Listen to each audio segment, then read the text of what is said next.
વીએસની રસોઈમાં આપણું સ્વાગત છે. આજે આપણે બનાવવાના છે બોમ્બે આઈસ હલવો. તો ચાલો એની રેસીપી જોઈ લઈએ.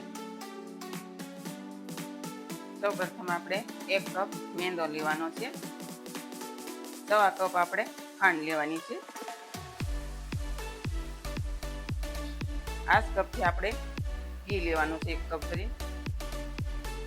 ઘી આપણે આમાં એડ કરી દઈએ. આપણે 1 કપ દૂધ લેવાનું છે. આપણે એને ગેસ ચાલુ કર્યા વગર જ મિક્સ કરી દઈએ બધું.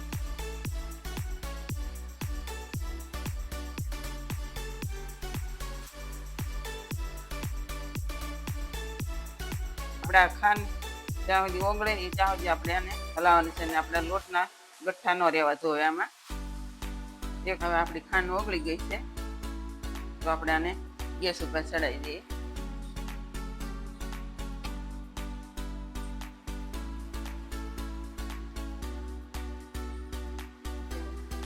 હવે આપણે આને છે ખાસ હલાવવામાં ધ્યાન રાખવાનું. જો તમે હલાવશો નહીં હરખું તો આપણે તળિયે ચોંટી જાય. એટલે આપણે તવે હલાવવામાં કાળજી રાખવાની છે.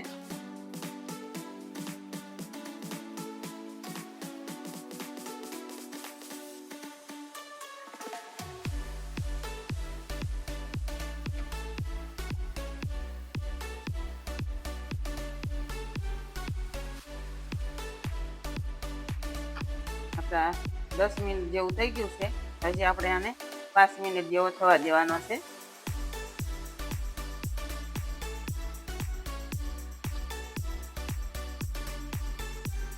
પંદર મિનિટ થઈ ગઈ છે. આપણો હલવો બની ગયો છે. આપણે એમાં ફ્રૂટ કલર એડ કરી દઈએ. તમારી પાસે કેસર હોય તો તમે કેસર પણ નાખી શકો છો.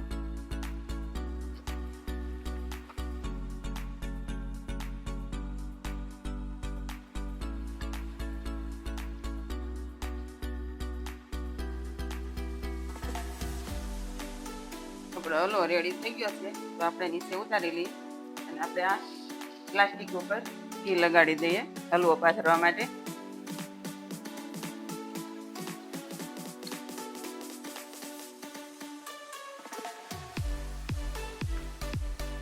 તમે હલવાને બટર પેપર ઉપર પણ પાથરી શકો છો. મારી પાસે નથી તો હું પ્લાસ્ટિક ઉપર પાથરું છું.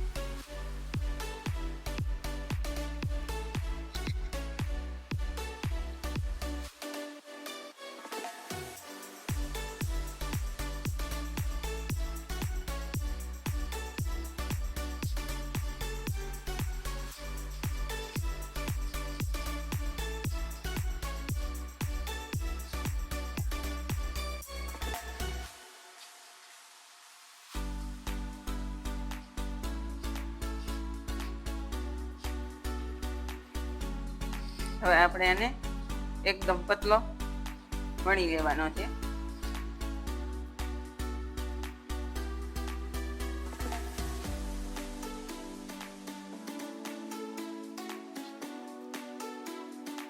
હવે આપણો હલવો પતરાઈને રેડી થઈ ગયો છે એકદમ પતલો. તો એની ઉપર આપણે બદામની કતરણ અને પિસ્તાની કતરણ અને એલચીનો ભૂકો પાથરી દઈએ.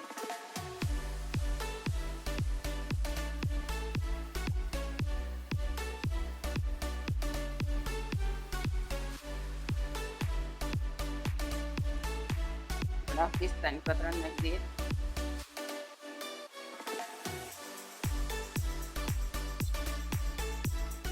આપણા એલચીનો ભૂકો છે એ પણ નાખી દઈએ.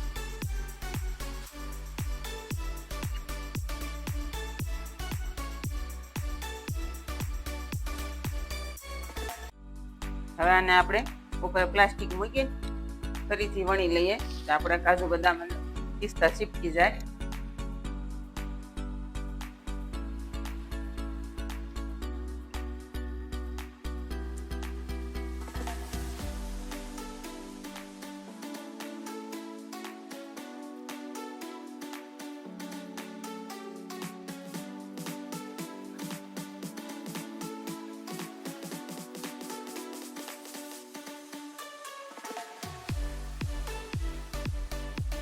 હવે આપણો હલવો રેડી થઈ ગયો છે. તો આને 2 કલાક આપણે સુકાવા દેવાનો છે. પછી આપણે એને કટિંગ કરી લેશું. આપણો હલવો સુકાઈને રેડી થઈ ગયો છે, તો આપણે આને કટ કરી લઈએ.